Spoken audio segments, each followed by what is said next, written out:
Failly. Donc, on est exploitant de ce site de méthanisation avec mon épouse Karine et puis Arnaud et Agathe Maury, deux voisins associés. Notre exploitation regroupe 360 hectares. On est installés donc tous les deux avec mon épouse sur cette surface-là. On fait des pommes de terre de consommation sur le marché du frais, du lin textile pour les vêtements, de l'orge d'hiver, des pois d'hiver et du maïs du coup en interculture justement pour le site de méthanisation. L'unité a été construite en 2016 pour une injection en septembre 2017. Aujourd'hui, on injecte 260 normomètres cubes de biométhane dans un réseau de distribution du coup.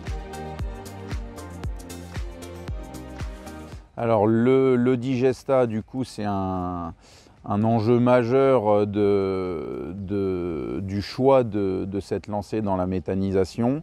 Le digesta concrètement du coup c'est le substrat qu'on récupère après le process de méthanisation. Donc la matière entrante dans les cuves est digérée pendant 130 jours à peu près ici, donc ce qu'on appelle le temps de séjour. Et après donc on la rejette dans des bassins, dans des lagunes. Alors déjà le digesta c'est composé de quoi? Donc il y a une partie avec des éléments plutôt amendants, type phosphore, potasse. Et il y a aussi une partie azote. Donc la composition est assez variable suivant ce qu'on met dans le méthaniseur, mais grosso modo on est autour de 4 à 5 unités d'azote par mètre cube de digesta.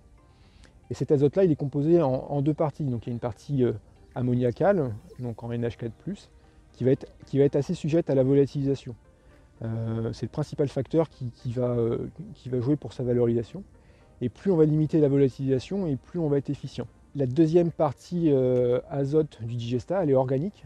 Alors cette partie organique a des comportements un petit peu différents de la partie minérale, puisqu'elle va être sujet aussi aux éléments climatiques.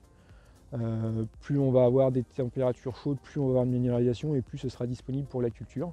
Alors typiquement, pour une culture estivale comme du maïs, on va avoir une meilleure disponibilité que pour des cultures d'hiver comme de l'orge ici qui va terminer son cycle assez tôt en saison. Et pour cette partie organique, il y a encore deux phases, deux sous-parties, avec une partie qui va être minéralisée à court terme, qui va être disponible pour la culture en place, et une partie qui va être plutôt à long terme pour la culture suivante, voire pour les cultures suivantes. Les facteurs qui influencent la volatilisation, alors principalement c'est le mode d'apport.